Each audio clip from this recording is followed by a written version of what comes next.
আসসালামু আলাইকুম, সবাইকে স্বাগত লাকি লাইফস্টাইল 24-এ। আজকে আমি বানাবো চিংড়ি মাছ দিয়ে বেগুনের ঘাঁটি। চিংড়ি মাছ পছন্দ করেন না এমন মানুষ খুঁজে পাওয়া খুবই মুশকিল। আমি এখন চিংড়ি মাছ রান্নার জন্যে এলাচ, দারচিনি, লং, তেজপাতা দিয়ে পেঁয়াজ দিয়েছি। এখন হলুদ, লবণ, মরিচের গুঁড়ো, জিরা গুঁড়ো এগুলো দিয়ে ভালো করে মশলাটাকে কষিয়ে নেব। চিংড়ি মাছ ছোট বাচ্চাদের যেমন প্রিয়, বড় মানুষদের সবার প্রিয়।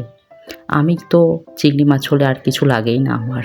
আমি খুবই চিংড়ি মাছ পছন্দ করি। আপনাদের কার কার পছন্দ চিংড়ি মাছ বলবেন।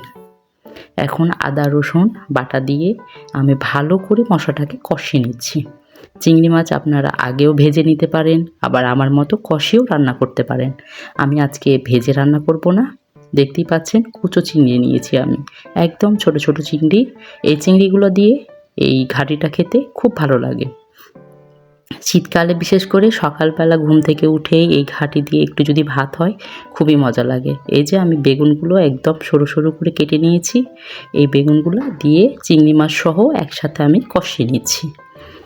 ভালো করে কষিয়ে নিতে হবে, একদম বেগুনগুলো ভাজা ভাজা করে নিতে হবে। এই যে এবার পানি দিয়ে দিলাম শুধু সিদ্ধ হওয়ার জন্য। এবার ঢাকনা দিয়ে ঢেকে দিচ্ছি যেন সিদ্ধ হয়ে যায় সবগুলো। এখন প্রায় আমার সিদ্ধ হয়ে গেছে। এবার আমি একটু কি করব, একটু আরও সুন্দর ফ্লেভার আনার জন্য গরম মশলার গুঁড়ো দিয়ে দিব। গরম মশলার গুঁড়োটা দিয়ে ভালো করে মশলাটাকে একদম তরকারির সাথে মিশিয়ে নিচ্ছি। এবার ধনেপাতা দিয়ে দিচ্ছি। ধনেপাতার ঘ্রাণে একদম মুগ্ধ আমি। এই তো তৈরি হয়ে গেল আমার চিংড়ি মাছ দিয়ে বেগুনের ঘাঁটি। ধন্যবাদ।